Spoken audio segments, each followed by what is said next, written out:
Hello, and welcome to another episode of the Molten Truth. I am your host, Zoey Michaels. We've been around this block a time or two, and you know that last season we had mostly, you know, book writers, we had entrepreneurs, we had the amazing Caden Gordon, who is, runs his own radio show and among other things. And he was so kind to introduce us to a number of talented music artists, which we get to do on our second season here. So I get to talk about something I truly love, and that is the music business, the music world, and sources of inspiration. Our guest today is someone that I'm looking forward to getting to know at the same time that you are getting to know. I have not had a chance to actually say more than a few words of welcome to our guest, Dr. Wally Bartfay. So, Wally, welcome to our show. You got it, I'm yeah. looking forward to learning about you and about Thanks your for music. joining me. You're very welcome. So, Yeah.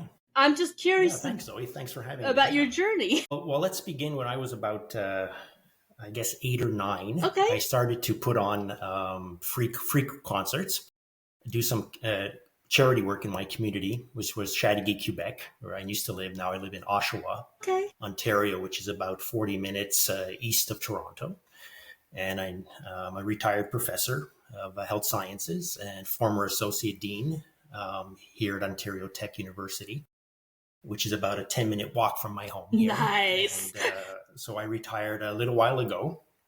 But, and I'll tell you the connection between my research and music and where the musical journey actually began. But when I was 8 or 9, we used to put on these, I guess, Christmas concerts in my community in Chateauguay, in nursing homes for seniors and veterans.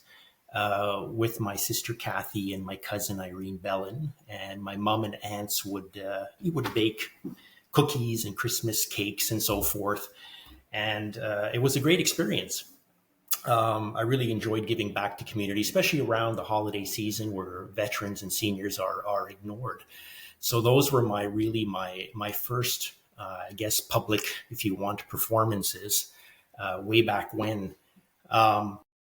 Several years later, my dad unfortunately had a series of strokes, and he developed vascular dementia.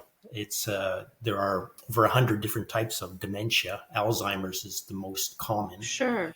And vascular is the second most common. But for his case, it was because of bleeding into his brain. He had a hemorrhagic stroke. And every year, every 3.2 seconds, someone in the world's diagnosed with dementia.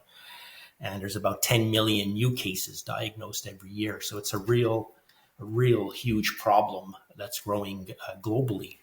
And patients with dementia, like my dad, often develop something we call BPSDs, behavioral and psychological symptoms of dementia. Oh.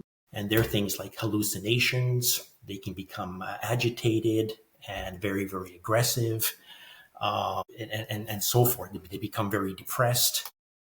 Well, the long and short of it is, because of my dad having these strokes, he was paralyzed. He couldn't move, and he ironically got admitted to the same nursing home that I used to put on Christmas concerts when I was a child. So he was in that same Chateauguay nursing home.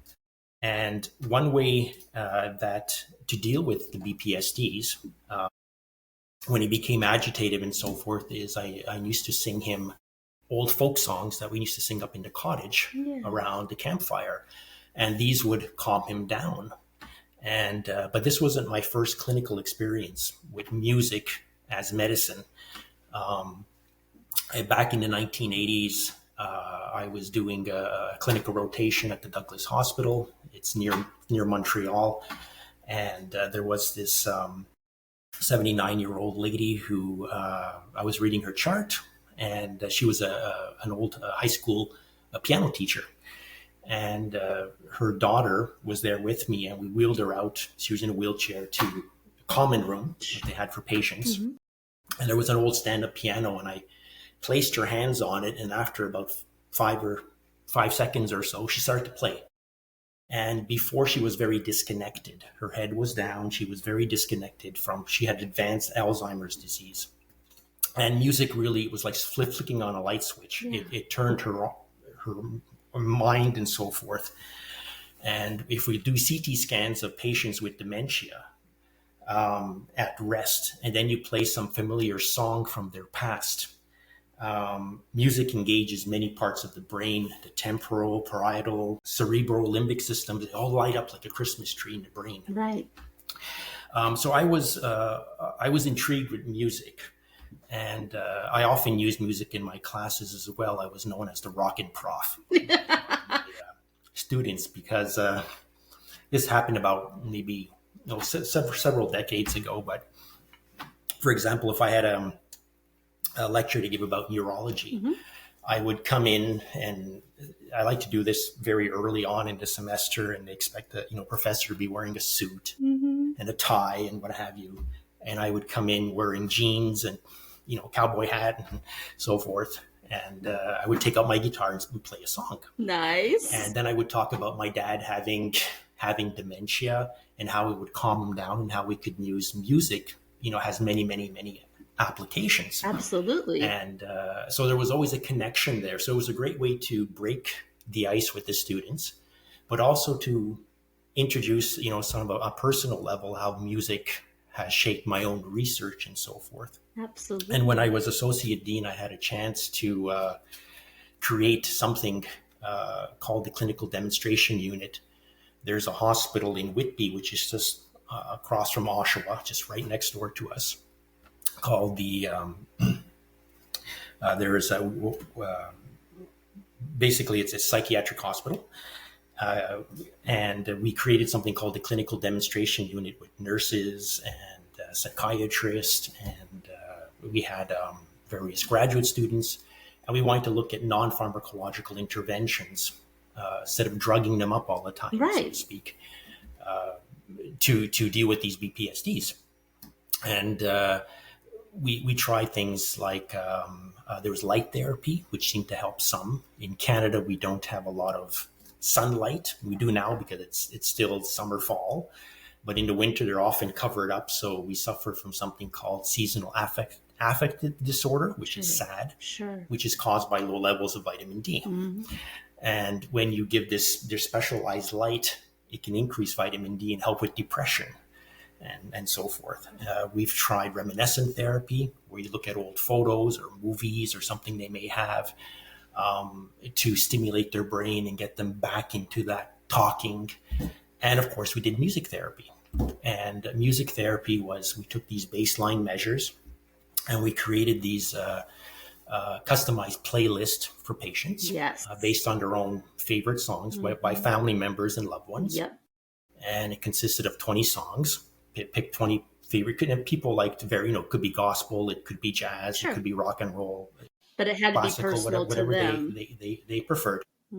It was personalized, and we had to deliver them. We couldn't, unfortunately, deliver the music using headphones like you and I are wearing right now, because sometimes patients become very agitated when you put something on them, and they can become aggressive. Even if you put a name tag, you'll see a patient name tag, they'll try to bite it off. So we got around that by using parabolic speakers. So parabolic speakers are unidirectional speakers. So it would just be focused here. And if someone was sitting beside me, they wouldn't hear the music. It costs about $80 Canadian. Very low cost. Sure.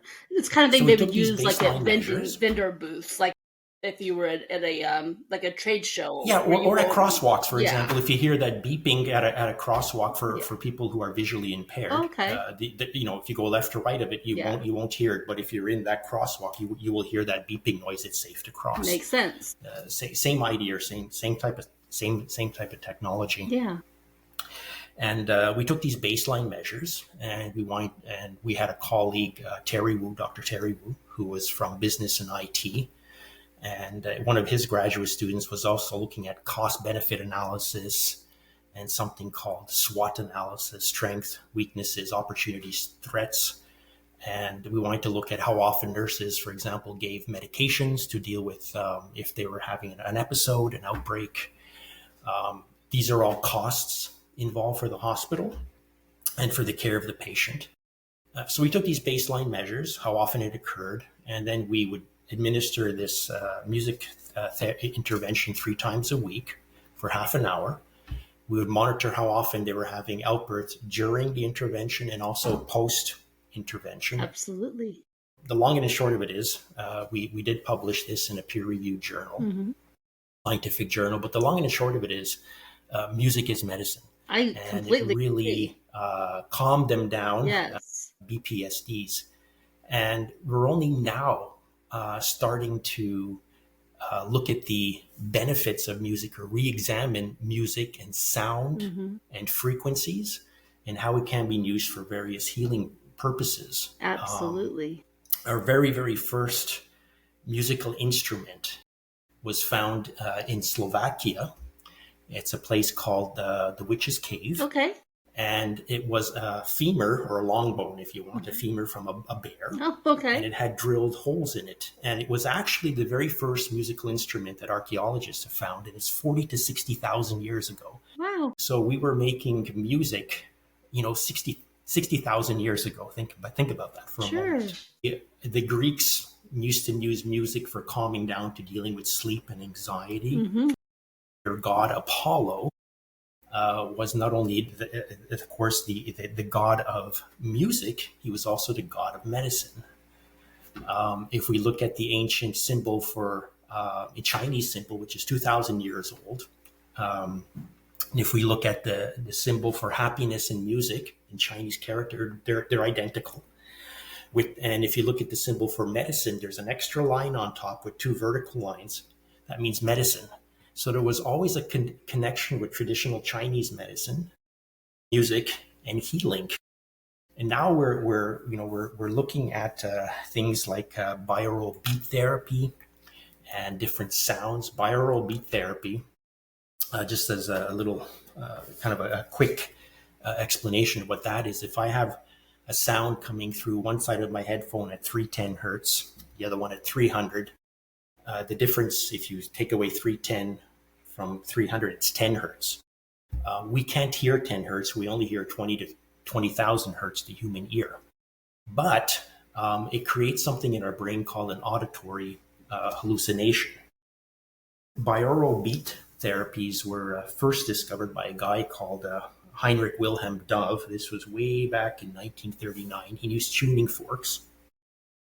But the first real publication, or scientific publication, came out in Scientific American back in 73, a guy called Gerald Oster, called Auditory Beats in the Brain. So he said these could be used as a research tool for dealing with things like Parkinson's disease. What you find with these binaural beat therapies, it can stimulate, for example, it can decrease stress and anxiety. It can alter insulin levels for diabetics. It can increase dopamine levels, so it has implications for diseases like Parkinson's disease that has low levels of dopamine, and it causes the shakes with Parkinson's. Improve memory. You can use music has been used for musical analgesia with dentists, for example.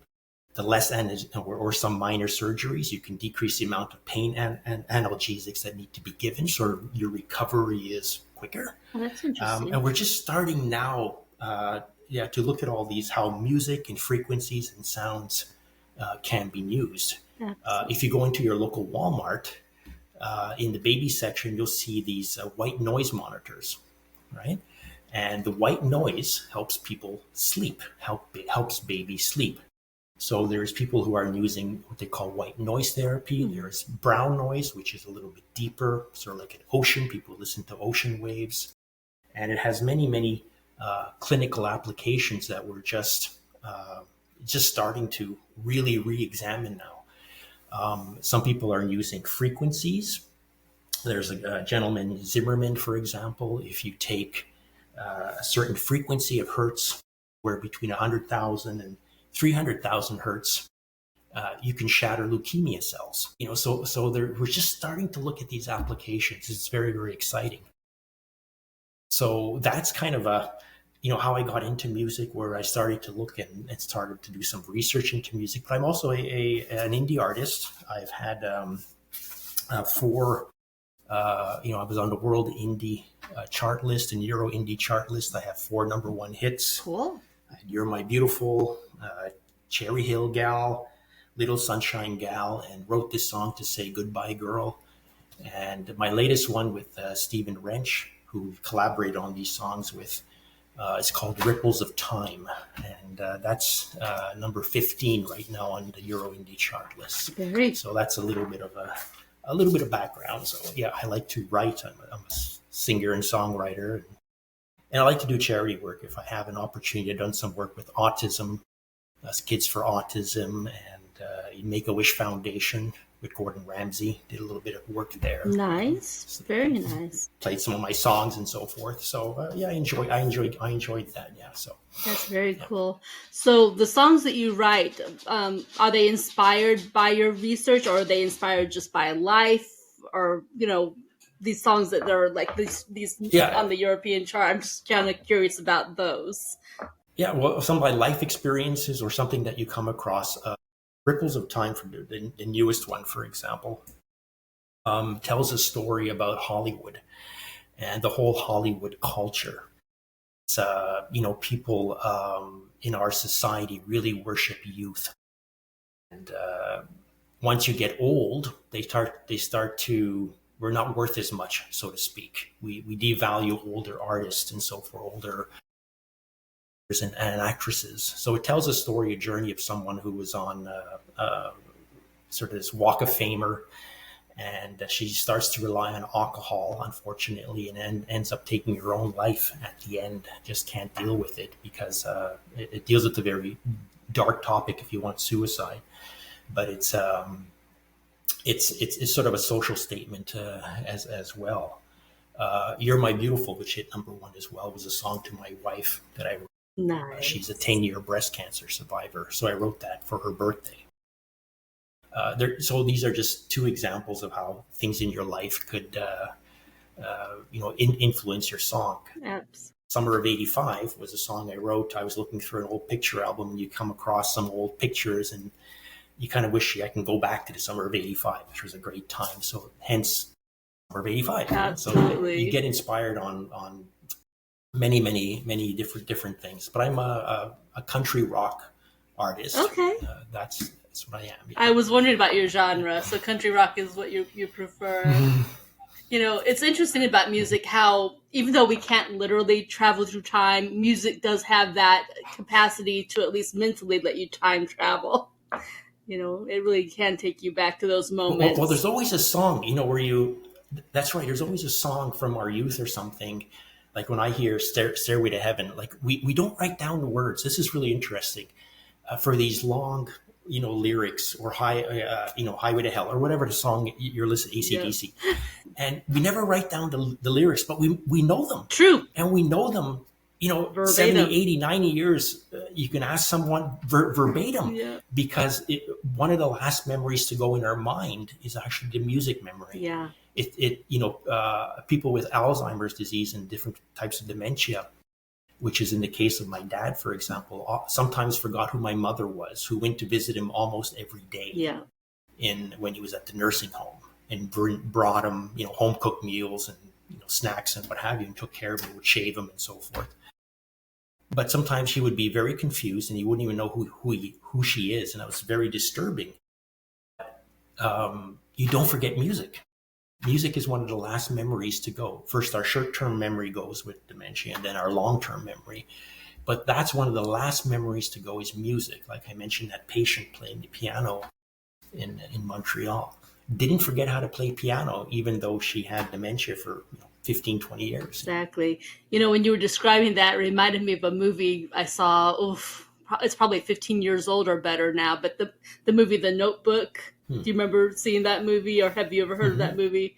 But where she had, I think, Alzheimer's, and that was the one thing that she did remember, was how to play the piano, that particular song, and I guess she could sight read, but yeah, she went from sight reading to then she shifted to that song that was purely by memory, and I did not realize Yeah, that yeah, until that yeah. movie. That was my first thought of, oh, they could still, access that part of their brain.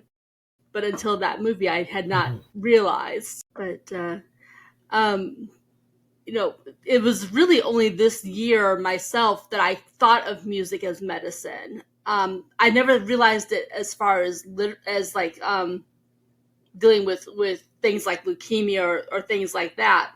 I was thinking more mental, emotional wellness. And so I experimented with it myself for my own purposes this year and was astounded by what I was able to do with music to help myself. But hearing about your experiences and your research, I'm amazed that there's additional applications I had not realized. Oh, yeah, and just the music itself, like a song, you hear a song, I hear a song, like, let's say a high school song, and I used to listen to when I was in My Sharona comes on or something on an old radio, and I said, oh, and you start dancing. I don't know, it's even if you're in a lousy mood, you start dancing. Or if I hear Thunderstruck by AC/DC or something, it's on thunder, like it just brings you up for some reason. Mm. And everybody has their own songs and genre, and mine was a mix of growing up of country and rock and roll, because my mother loved Tina Turner, Yeah. and the queen of rock and roll, and but we listened to the Stones. We had a lot of John Denver, we Johnny Cash. We listened to a whole bunch of different country and rock songs in our home growing up. On the radio, and driving up to the cottage, we would listen to radio as well. But not just music, but there's these sounds that we have applications. I mentioned binaural beat therapy, but the noise therapy, like for brown music and white music, helping people with ADHD, kids with autism, helping people with sleep, dealing with stress and anxiety. And the brown noise is my oldest son, when he was in Paris studying for a year, he had problems sleeping there. And he would listen to brown noise to fall asleep. And it's basically like ocean waves and very calming. And that I was would gonna help him ask. I was kind of calm curious, like down what was the and difference between sleep. white Yeah. and brown. So I'm glad you kind of like expounded on that. Yeah, there's also pink noise and the green noise, but there's also gray noise. Gray noise is very textured, very. It's often done by in a lab. They customize it for the individual. So, gray noise is application not only for sleep and ADHD, but it's used to treat tinnitus. Tinnitus is a fancy way of saying The buzzing. ringing in the ears. Yeah. People have a constant the buzzing, the ringing. Mm-hmm. So it can be used for treating tinnitus.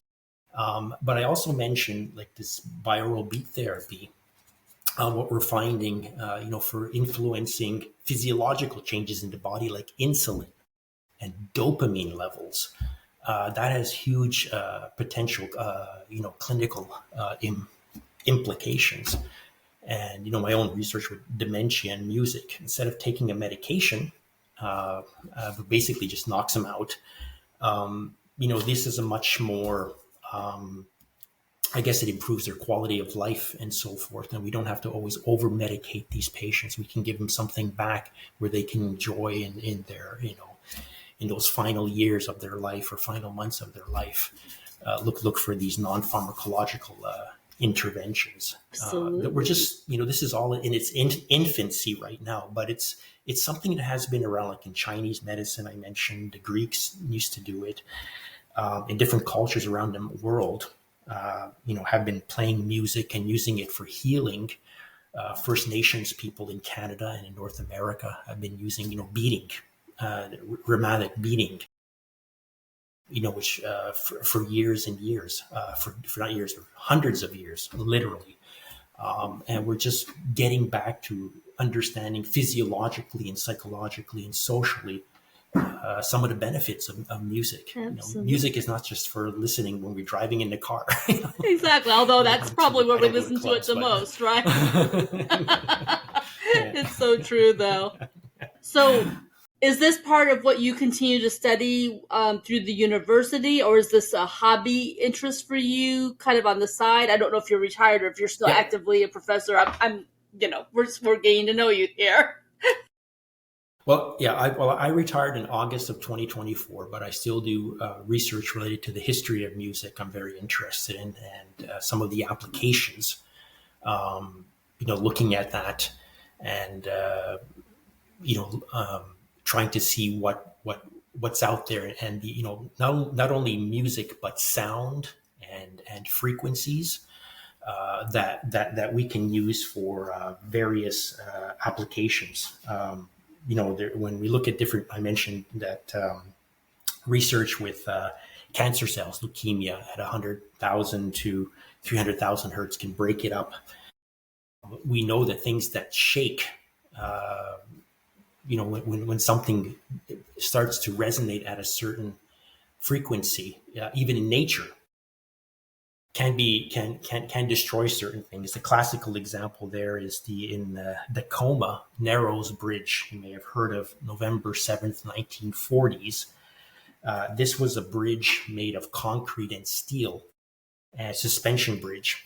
And in 1940, there was these blowing winds, and it started to resonate with the bridge the same frequency as the wind. Oh. And day after, it was started to oscillate at about 40 miles per hour, which is about 64 kilometers an hour. So it started to resonate about that 40 miles an hour, and with the wind.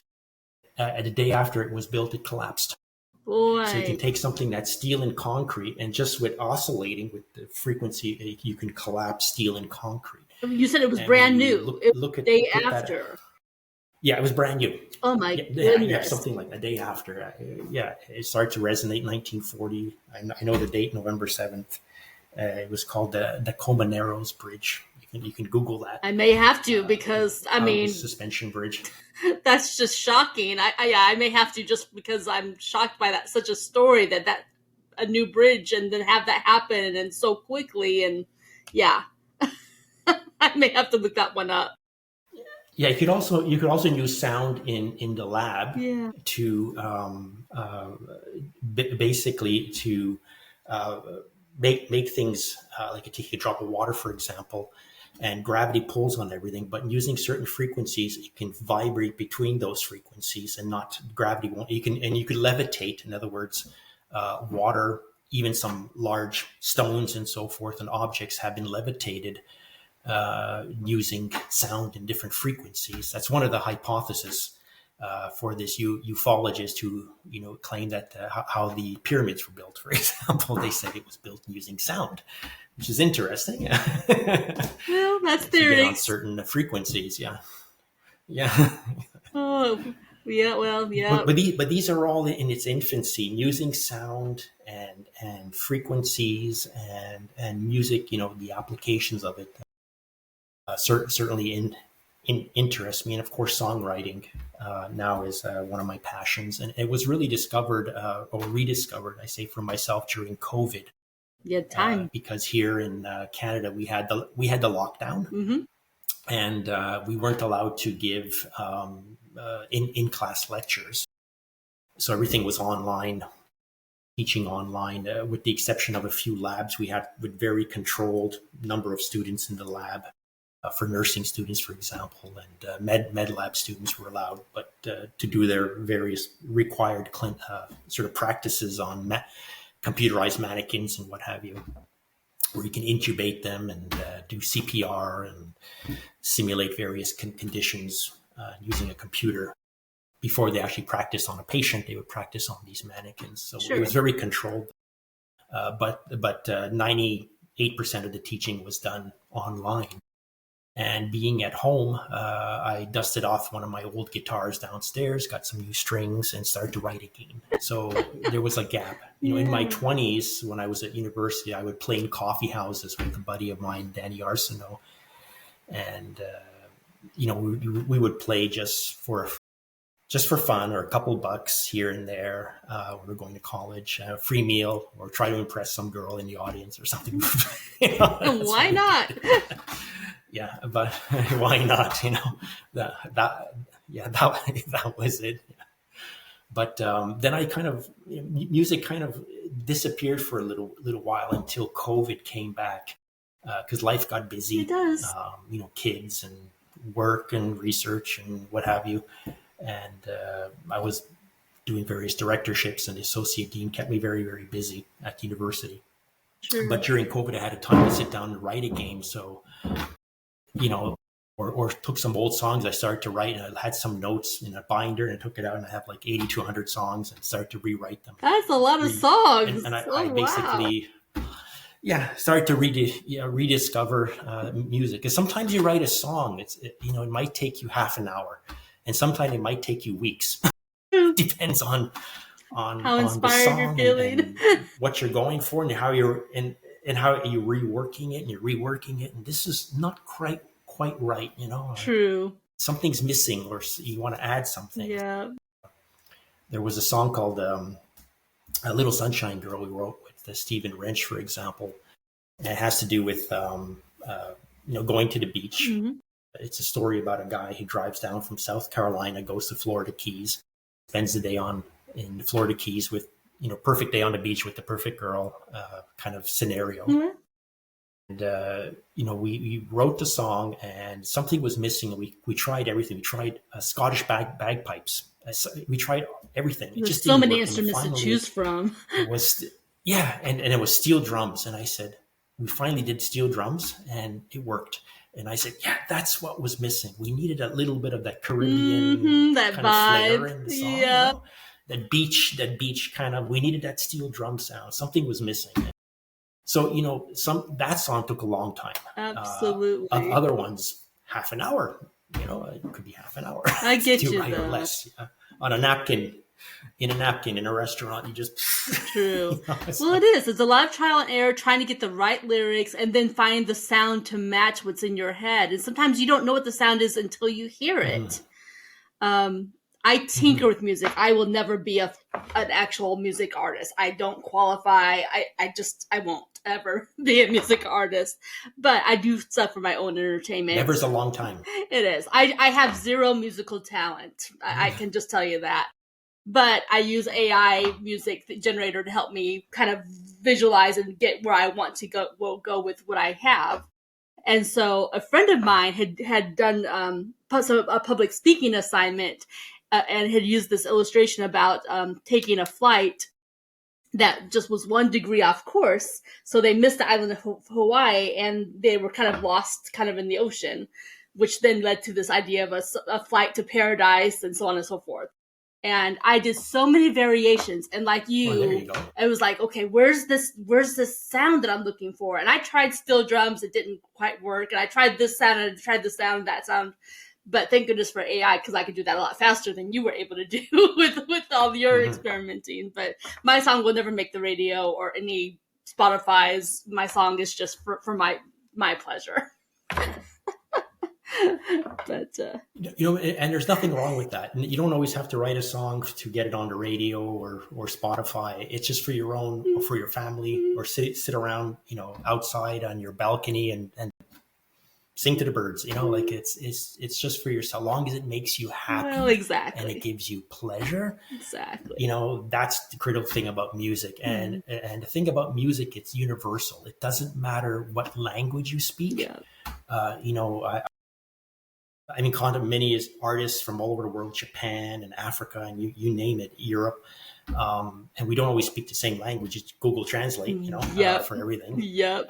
But music is something that we all speak. Exactly. It's a language in its own. Yep. And it's one of your favorites, right? Actually, it was a dog. I just had I think my Amazon delivery just is arriving, so here's the noise. But in the case of the music that I write, it's usually either about something I'm trying to instill in myself. I'm trying to deeply ingrain a lesson I want to remember. In the case of that music about this 1 degree off course, it was about accepting correction, making correction early, like you do in a flight, so you get where you want to get. So I've got another one that's based on a book by Gabriel Karp. His book is Don't Get Mad at Penguins. So my song is Don't Be Mad at a Penguin. And it's based on the lessons in his book.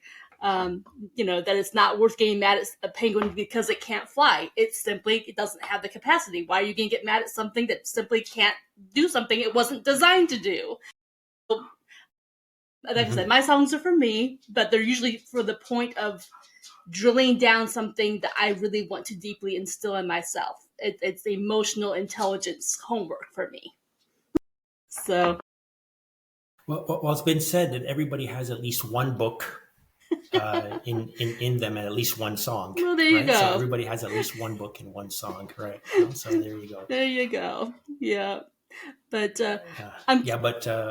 music, for me, without music, it just wouldn't be living. Yes. To me, it has a lot of soul in my connectedness, and that's who I identify with now. And it's a very creative outlet, and it's therapy for me too. It keeps me young. It keeps my mind active, and I can deal with various life crises and so forth, different situations and so forth, different topics. Some of them happy, some of them are dark, like I mentioned, Ripples of Time, Been there, done that. Hollywood Suicide, in song. And you can tell that story in a song, Exactly. So it has me as an artist. That's how I sort of view it. Yeah, absolutely. And there's value in that. Processing negative emotion in that song, getting it out of your system. Strong value in that. I am curious, when you brought the guitar into the classroom, the songs that you were singing to your class, were they about the subject you were trying to teach your class, or were they just random? Sometimes subject driven, sometimes random. Like the one I said, that neurology lecture, dealing with my dad. This was a typical campfire song that we would sing. Some John Denver's song or what have you, Take Me Home Country Road or something. I said, this is something that we always sang around a campfire, and it brings back really great memories and so forth. And when my dad was having an episode, one of these BPSDs, if I started to sing it, he would forget about why he was having that hallucination or agitation, and he would start singing with me. It was just like, let's flick this switch off, flick on this positive switch, and my whole entire personality and everything is coming back to who I should be. It was just like that magical switch being turned off and on for him. Back to baseline. Then you would talk about the science behind it. Yeah, the science behind it. But a lot of musicians now are using it for various applications. Jelly Roll, we all know of, a famous country singer. Spent some time in the penitentiary. Now he's giving back to his community. Going to correctional facilities and so forth, and encouraging, people who are convicts now to get into music, because music has healing properties and so forth. And we see it, music being played in church and so forth. And it makes people feel great when they sing various, gospel music. And it has, many wonderful applications for society and so forth. Exactly. Makes us feel good. Yeah. It's true. I think of it as medicine. Like programming language. Medicine, You program in what you want to come out. So kind of we're saying the same thing, just in a different way, but I think we're on the same page. So as you follow this information, and as you build your music, because I'm sure there'll be more songs to come, do you have a website? I do. Yeah, I have I'm on Instagram, I'm on Facebook, I'm on X. I have a music website. I'm on my music videos are on Vivo. Okay. And it's on YouTube. So you name it, I'm on it. So yeah. And so we just do a Google search for Dr. Wally Bartfay, or how do audience find it? Yeah, just punch in you can just push in Bartfay, Bartfay, music, and some of my songs will come up like on SoundCloud and Spotify and on YouTube.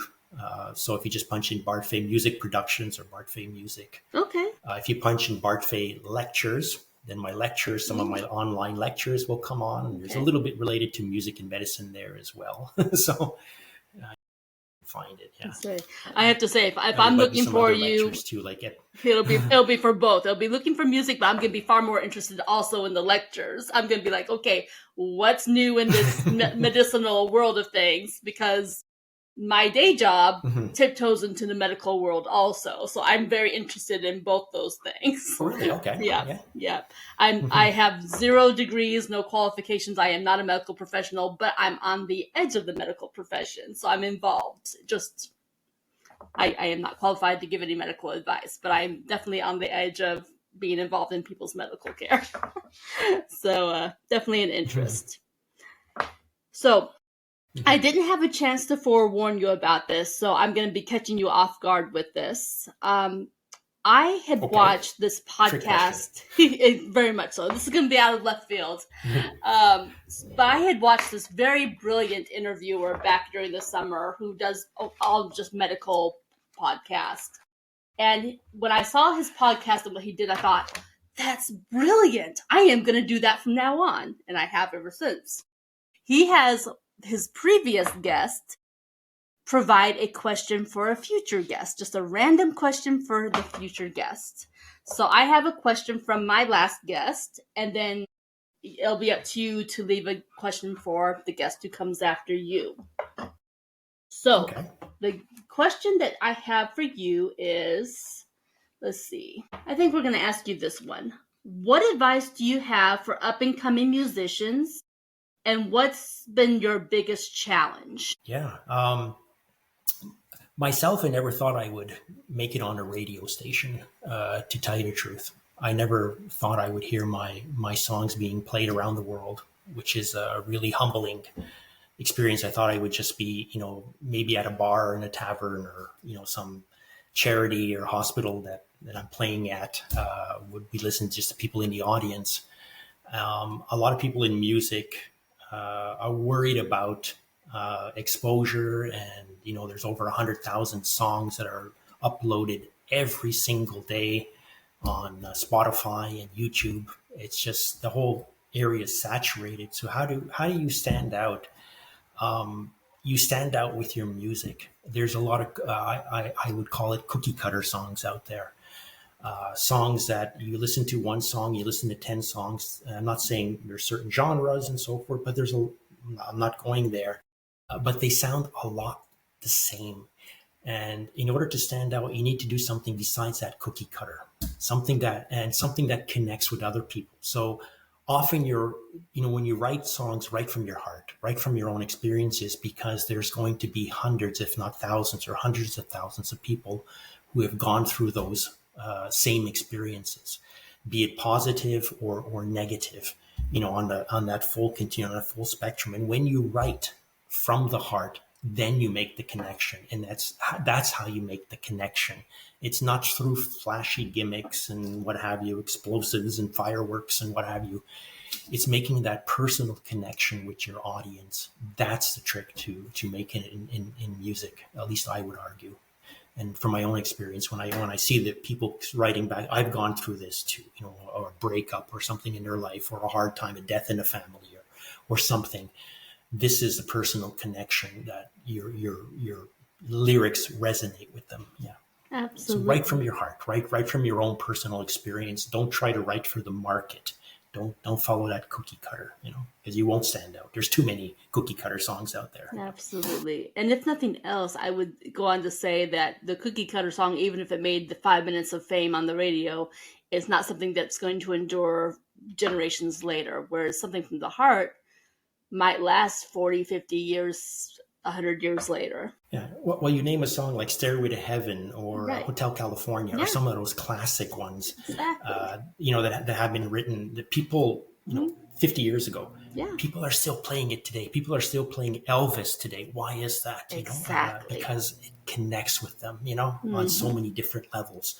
And some songs may be number one for a week or two, and then it fades into oblivion, like nobody hears about it.